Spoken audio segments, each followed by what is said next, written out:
Hello, you beautiful people out there in social media land. What a time to be here at this portal between solstices and equinoxes, both in the northern and southern hemisphere. I'm in the southern hemisphere here, and it's Imbolc today, the space between winter solstice and autumn equinox. And Imbolc is the energy of birthing. It is that point of about, where the buds are just starting to form, where the bulbs are starting to push up to come into this lush greenness. The birds are collecting their sticks to make their nests for the baby birds that are coming really soon. And it is about, stepping into, what's happening now. Like, what is happening now is going to set the tone for the next 12 months. So this is the seedings, the seeds that we are holding and making our prayers and planting them into ground that's going to be fertile. And how well are we going to nourish those seeds in the months to come, as this time turns into spring, turns into summer, and do we water them? How do we look after them? Do we plant them in the right conditions in the first place? And so metaphorically, that's what's happening now. And I think what is a good tool for us to use during this time, and I certainly know, and I've watched myself in this tool as well, is your birth story. So what is your birth story? How does that play out in how you birth things? And it's just not how we birth babies, but how we birth ourselves, how we birth projects, how we birth careers, all sorts of things ways that our birth story can show up. So for me, my story is that I start really well researched, feeling like I'm fully equipped. And then there's something that happens in the middle of my birthing, and it's like I tap out, or I just lose focus really easily. And then I have this crazy, I sort of like wake up from this slumber and I race to the end. And like I was the person who was up at like 3 o'clock in the morning to get my uni assignments in, ready to hand in at 9 o'clock the next morning. Like crazy, intense finish.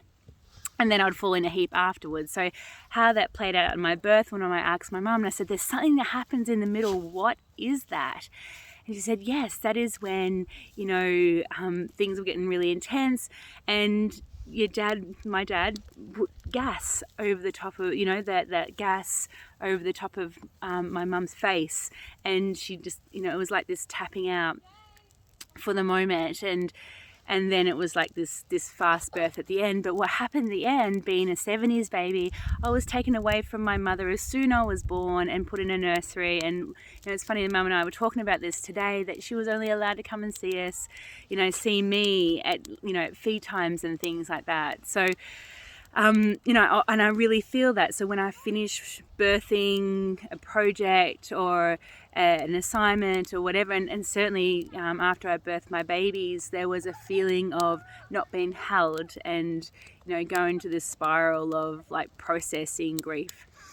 So that shows up, and it's good to be aware of this consciousness, because, as my teacher Jane Hardwick Collins says, we always have the birth that we're meant to have to take us to the next place of wholeness. So what does that look like in action, in terms of, bringing conscious awareness to your birth process? Is, when we do that, for me, it's like, I see how this unfolds, and having this awareness and going, that is when that happens. In terms of that middle bit is when I start to blank out, and to go, okay, so what do I need to do here when that happens? It's like, maybe that's time for me to take a break and go for a walk, or have a rest to digest this middle phase of the process, and to know that when I come back, I can, really have a solid finish. So what my unconscious version of not knowing my story, I used to get caught in this cycle that I'd just be in this haze, and I'd be trying to push through it, and not getting anywhere and getting really frustrated with myself and feeling, oh, I can't do this, and all the blah, blah, blah stories that we tell ourselves when we get stuck. And, you know, just it's like almost like a shame spiral there. There's all sorts of things that, you know, you talk yourself into.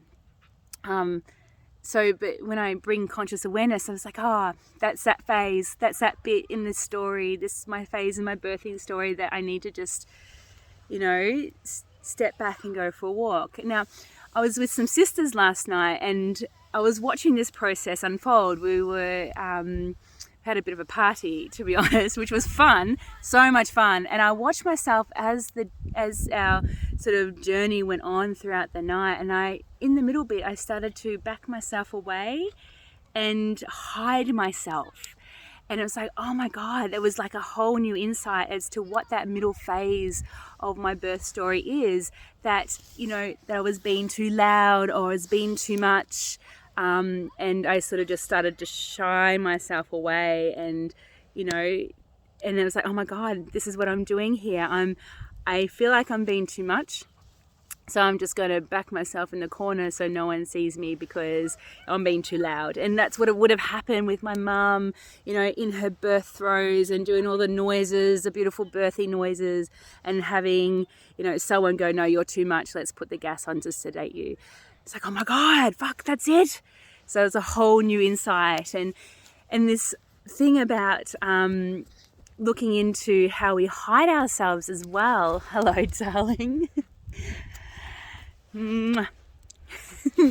How we hide ourselves. And we're doing this color chart. I think it's called Live Your Truth or something like that. This lady in America. And you do a little survey to see what personality, it's like a personality thing. And so I came out as this type 3, and it's like, oh, you should never wear black because black is like you hiding yourself away. And it's like, oh my God, I used to wear black a lot. And it was at a time when I didn't feel very confident about who I was and what I was doing. And so now I know this piece of information, that it's just another layer of this, you know, not wanting to be seen or wanting to hide away, or that my voice is not welcome here or on too much. I'm going to start going into this color palette a little bit more and to just see what happens, to see, you know, maybe this is time, you know, to show up. Like we're all needing to show up at this point.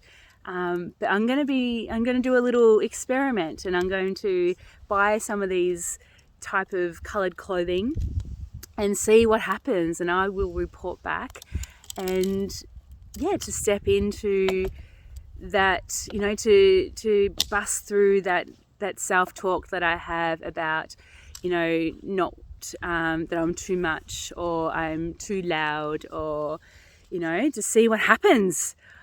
It's such a whole nother layer. And that's the thing. It's the thing when we start to bring conscious awareness to how we do things and, you know, how we move through the world, that this work, it never ends, and you just get another layer and another layer and another layer. And it's so exciting when you uncover or discover another layer of yourself. And sometimes those layers are really sticky, and sometimes they're like, oh my God, that's amazing.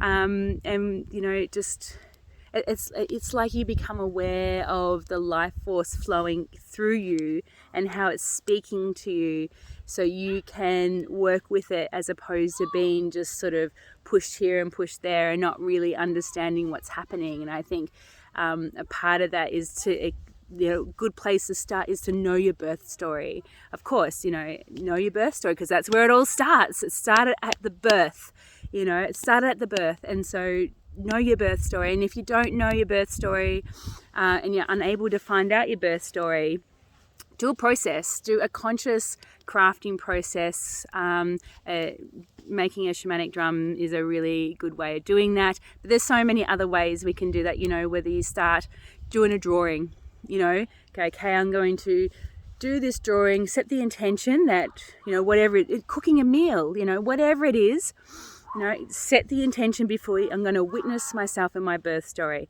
and watch what happens. you know, and get to the end and just go, oh my God, you know, and is it one of these things that, you know, you put down and you just forget there'd be something in that as well, you know? So, you know, be open and set the intention that you're going to witness your birth story and see what happens. It's such a awesome exercise to do. It's so good. I highly recommend it, and you just get another layers and another layers and another layers. So good luck with that. Know your birth story. Super important. Yes. Well, happy Imbolc. May your seeds that you're planting are planted in this deep nourishment soil and rich, and so you thrive over the next 12 months. To step into the glorious light that is shining down on us, because, you know, it's time. We all need to be, you know, just living our full expression of ourselves and authentic selves, because, you know, we've seen in the last few years, and, you know, when we are enclosed and stuck and, you know, in those moments of just going, what the actual fuck, we can actually come back to these tools going, oh, I know how I can navigate through this. So it's building your toolkit as well to navigate whatever else is to come, because we don't know. So live life and allow the life force energy to flow through you, to speak to you and to project out into the world. Yes, do it. Go and know your birth story, so you know, we can, you know, live, you know, the next version of that healed self that we're all striving to be, what we're here to do on this earth, you know, this spiritual beings having a human experience. Yes. And the more of us are doing it, you know, the more the less likely that people who are, you know, have ill intentions for us can't get away with it, because we'll just stand in our power and we'll say, no fucking way that you're not getting away with that anymore, you know. And it feels like, you know, our great grandchildren calling us to step in and to live our authentic truth in ourselves, for these children, for this earth, and for all the beings who are unable to stand up and speak for themselves. With so much love to your heart, from my heart to your heart. Thanks for listening. Bye.